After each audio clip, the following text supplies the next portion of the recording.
Hey folks, rise and shine! Welcome again to Science Thursdays, Techie Tackle Thursdays. We do a series of podcasts every Thursday where we tackle science and technical related things. I am your host, Mary Rose Ornales, and we're now down to episode 9, and we are to talk about all the things that we should know about nanotechnology. And this is going to be a very interactive podcast since members of our team are going to take part in creating today's episode. Also, we are to gather some insights and opinions from our online Kateki Tackle team, which are you guys, so we could also know what's on your mind. And since Spotify doesn't feature spot for comments, we are going to simultaneously have a Twitter and Facebook party so you guys can drop your insights and comments there. And our technical team will be the one to consolidate all the comments so we could read and discuss them to you guys. Alright?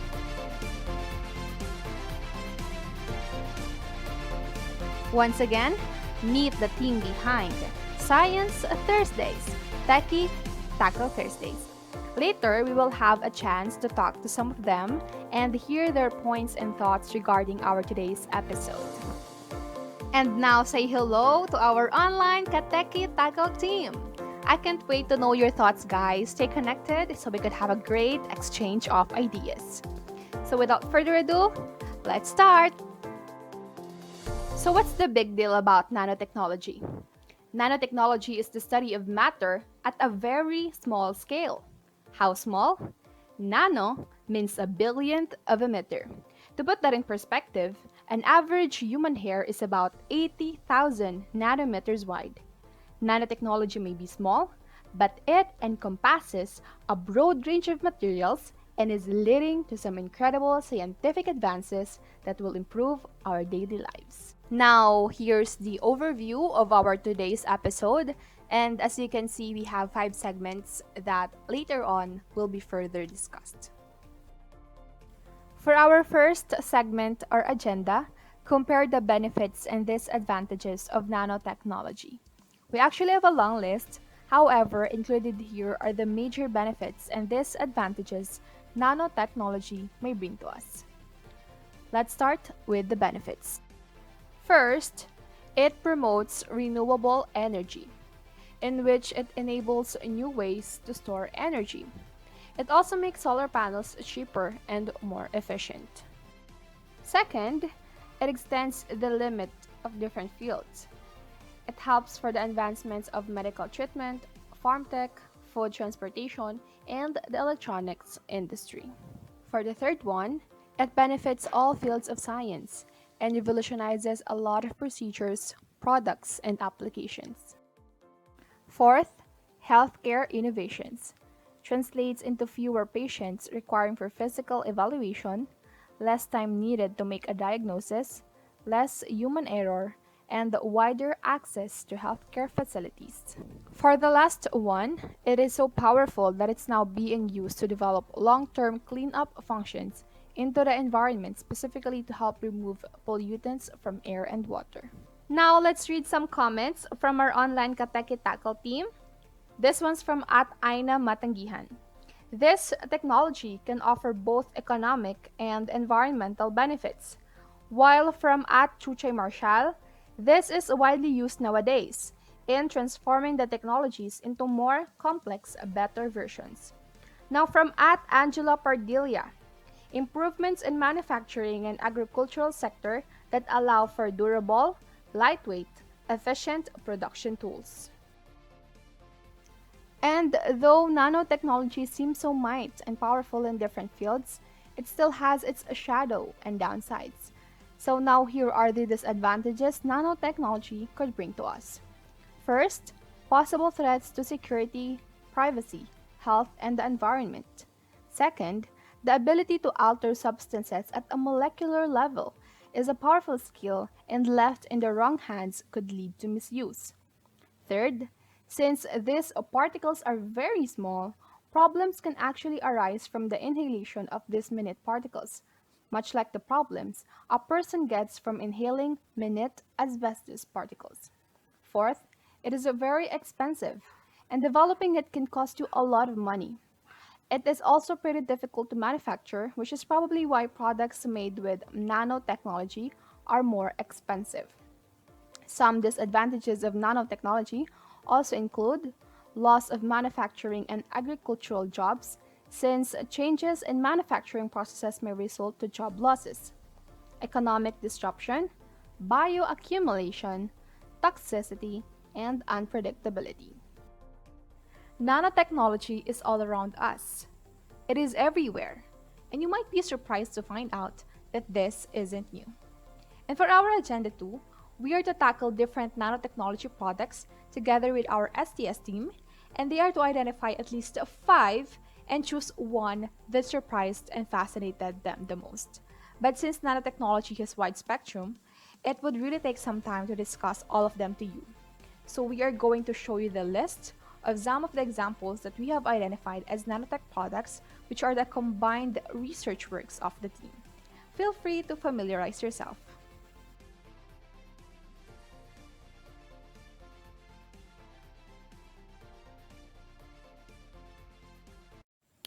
So that's it, guys. Some of you may not be familiar with the products shown, and you don't have the idea that they actually have the application of nanotechnology. At least now, somehow things are being brought to light. And now I want to hear the thoughts of the members of our STS team. Alright? Out of all the products shown, which one made you surprised and fascinated the most? Miss Marshall?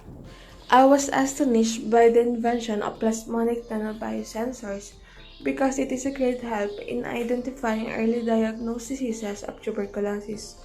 It would be a personal medicine wherein it will detect the protein in your saliva or blood and also the biomarkers. A biomarker has the ability to indicate the presence of the disease of the person before its symptom appears. Thanks, Marshall. How about you, Leslie? All five products I stated are all amazing in a way that I personally use each of them, and I can say that it really helps me.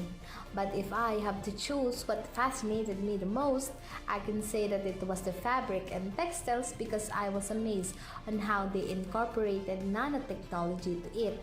I've learned that the properties important to textiles using nanotechnology. This includes water repellency, soil resistance, wrinkle resistance, antibacteria, anti-static and UV protection, film retardation, improvement of dye ability, self-cleaning fabrics, and so on. Thank you, Leslie. I also want to hear your thoughts, Angela. All of these nanotechnology products are so fascinating, but there is one product that really caught my attention, which is the self-cleaning glass. Maybe this thing can help us nowadays because it sanitizes itself that can reduce bacteria and viruses that can be bad to our health. Thanks, Angela.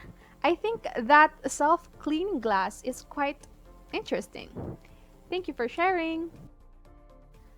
I am pretty sure there's also one product you guys have in mind. So, from our online Kateki Tackle team, here's Joyce Tremilius' comment.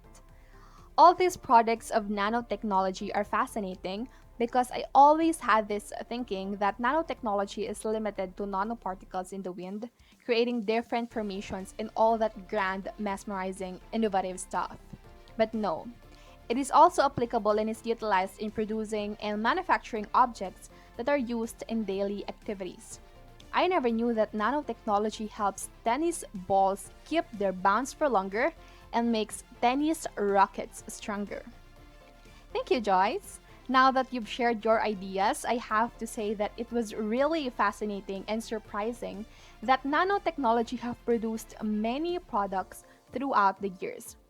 All the products that this technology produced really brought a huge impact to society and brought various benefits that makes everyone's life easier because it produced things that helps different fields in society like in health, environment, cosmetology, food, and many more.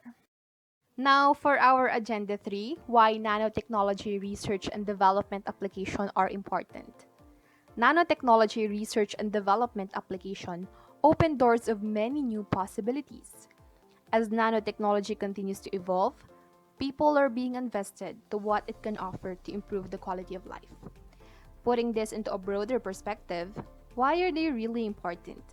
Would you like to share your idea, Joyce?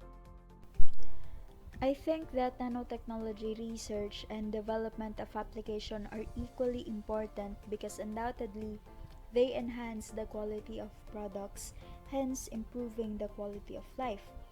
Through research, we can widen our knowledge about this particular technology, specifically possibilities for its properties. More so, focusing on the development of application is just as essential because without application, we can never fully experience nanotechnology to its fullest potential.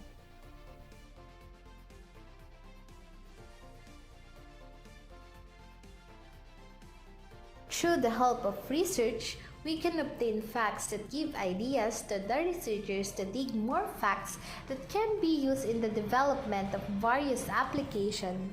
These developments are beneficial in different fields of the society, like in the medical field, it improves facilities and medicines that can cure lethal diseases. In food technology, it improves the quality of the food and can lengthen its shelf life, and many more. Thank you so much, Joyce and Leslie. Now from our online Kateki Tackle team, this one's from at Aina. They are both important because through them, the products or procedures we have in this present time can be revolutionized. While according to Atlerme, for me, nanotechnology research and development of applications are really important in this present time. Just like what we are experiencing, the everyday battle with a virus that can't be even seen, and the same with other microscopic diseases, we need nanotechnology for the improvement in terms of the medical treatment and the detection of illness as well. Thank you very much to our STS team and our online Kateki Tackle team. Take note, guys, that nanotechnology research and development application play an important role in scientific discipline, diverse in physics, chemistry, material science, biology, medicine, engineering, and computer simulation. So, what I have mentioned earlier are just a few of the reasons why nanotechnology research and development of application are really essential. So, let's now go to our fourth agenda. Nanotechnology is hailed as having the potential to extend the productivity of energy utilization, offer assistance to clean the environment, and unravel major well being issues. It is said to be able to enormously increase the fabricating production at essentially reduced costs. Items of nanotechnology will be smaller, cheaper, lighter, however, more useful and require less energy and less raw materials to fabricate, claimed by a few nanotech advocates. As for the environment plays a vital role in healthy living and the presence of life on planet Earth. Earth could be a domestic for diverse living species, and we are all subordinate to the environment for nourishment, air, water, and other needs. Now we are to talk about the alternative definitions of nanotechnology and environment. And how could these differences change the conversation or perception about the interaction of nanotechnology and the environment? Would you mind to tell your idea, Joyce? In my opinion, the difference in definitions about the relationship between nanotechnology and the environment would play a significant role in determining whether how much of this nanotechnology would we allow in our lives because considering the advantage it offers, surely it will enhance our quality of living and revolutionize the products and processes we have at present. But then again, if it negatively impacts the environment, there will be reconsideration of how much of this will we adapt. Now I would like to hear from Kenneth. On my perception, there will be a lot of perspective to be considered as these two materials coexist. One is that nanotechnology highly depends on the natural resources where it is being manufactured. But due to having a lower mass of nanotech, it is beneficial for the environment for less materials are being consumed. Aside from this, nanotechs can be used in cleaning the environment and making it flourish. Nanotechnology in the future may also be used in the expansion of improving our environment, thus being neutral when it comes to improving. On the other side, nanotechnology in this world is still developing, meaning not all are yet being tested and proven to help on the daily necessity of the people. Some people warn that we do not know yet how these particles will act within the environment or what chemical responses they will trigger on assembly of other particles, meaning that it may destroy the environment. Toxicity may occur as well on some living organisms due to the fact that this nanotechnology was way smaller that even naked eyes can see these particles. As for the scientists who created this nanotechnology, it must be tested before being used and to be utmost used properly without harming or crossing the lines of others' life. How about you, Nell? Based on the learnings I acquired from this chapter, there are two perceptions that can be developed regarding the relationship between nanotechnology and the environment. The first one is nanotechnology provides environmental benefits, while the other one is that it can destroy and offer unintended effects to our natural ecosystem. In my opinion, both can be true in their own different ways. First, it is a fact that nanotechnology uses less materials due to its property of having more surface area compared to the rate than larger particles. That allows us to save natural resources and energy, which backed up the environmental benefits of this technology. While the second perception is that nanotechnologies have adverse negative impacts on our environment, such as toxicological pollution. Just like the situation mentioned in the module, if a disinfectant containing nanomaterial was sprayed, wiped, or poured into such places, where could those nanomaterial end up? Or what specific place in our environment was it released? Moreover, if the particles moved to the nearest river and streams, it would negatively affect the oceans and our drinking water sources. Thank you, Nell.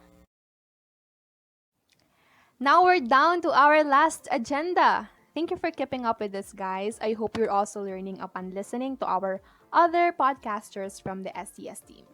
Now let's go back to business. With the rapid growth of nanotechnologies, uncertainties will always be in the line. Like any emerging technology, nanotechnology may pose risks to the environment and human health. Scientists and researchers aiming at understanding and anticipating such risks can reduce uncertainty and enabling risk assessment and management in order to support responsible development of nanotechnology. And to support sustainable, ethical, and economic nanotechnological development, it is a must to educate all nanotechnology stakeholders about the short term and long term benefits, limitations, and risk of nanotechnology. There should be a concrete understanding of how it will affect the society as a whole and how it can create a major impact in the environment, positively and adversely. Now, to hear some other opinions, I'd like to ask again the STS team what can be done to reduce uncertainty in developing new nanotechnology products and what are the some ethical implications that should be considered? First on the list, Mary Lerm. While various nanoparticles are being increasingly utilized in many sectors of the economy, there is growing interest in the environmental and biological safety linked to their preparation. And while I am reading some articles about nanotechnologies, I have read about green nanotechnology. Green nanotechnology provides tools for the transformation of biological systems to green approaches to nanomaterial synthesis while preventing any associated toxicity. It is one of the ways on how to reduce the uncertainties in developing new nanotechnologies. As for ethical implications, there should always be imposed limitations. Thank you so much, Lerm. Now I'd like to hear from you again, Nell. In my opinion, to reduce the uncertainty in developing nanotechnology products, one must first research thoroughly about it. Through researching and questioning all the possibilities regarding the product that will be produced, the probable effects, dangers, and riskiness it could bring can be minimized. Also, a reflexive, incremental, and cooperative risk management approach should be prepared to effectively manage and decipher the emerging risk from nanotechnology products and applications. For me, the major ethical implications that should be considered when developing nanotechnologies are beneficence, respect for privacy, and communicating the factual results and information. First, beneficence because what the product should bring to the people are benefits and advantages, and definitely not harm. Second is respect for privacy because no matter how advanced nanotechnology can be, one should never go beyond the boundaries and should not invade or threaten one's privacy and security. The third one is communicating the factual results and information to the people since they will be the ones that will utilize the inventions in their daily lives. And if there are emerging risks from it, it is a basic right for the product's user to be fully informed about it. Thank you, Nell. But I think we are running out of time, so I have to say that this will be the last one. Mind to share your thoughts, Kenneth? In producing materials in the market, uncertainty will always be a factor when selling such things. In the creation of these materials, it must be tested to every factor it will face upon use. Due to the reason that this is technology, it must be developed and programmed precisely for any miscalculation may either harm the user or the surrounding itself where it is working. Preparations must also consider before being used, as malfunction may occur especially on the developing stages. A lot of trials must be accomplished before being set out in the working process. For the major ethical implication to be considered, it must be a use rather than a nuisance, has a greater pathway for improvements, focuses on how they were programmed, and is safe. One is that it must be used rather than a nuisance, for such small materials should be used properly. Being used in an unethical way may create conflicts to the user. Crossing anyone's part of life is considered to be a nuisance and privacy is being disregarded. Every technology always has ways for improvements. Once technology can't innovate, through the years that will pass, it can become a waste or pollution to the environment. Technology must focus on how it is programmed. Any retaliation can cause problems that may harm the surrounding. And of course, the technology must be safe to use. If there will be a side effect on use, it will not cause extinction to any living thing. Thank you so much, Kenneth. I think that's it. Thank you for staying up until this moment, guys. I hope you learned so much today. And thank you so much to all the members of STS team who lend their time and effort to be with us today. Thank you also to our online Kateki Tackle team for participating and sharing their precious ideas. Hoping to see you again next time on our next episode. Again, this is Science Thursdays. Techie Tackle Thursdays.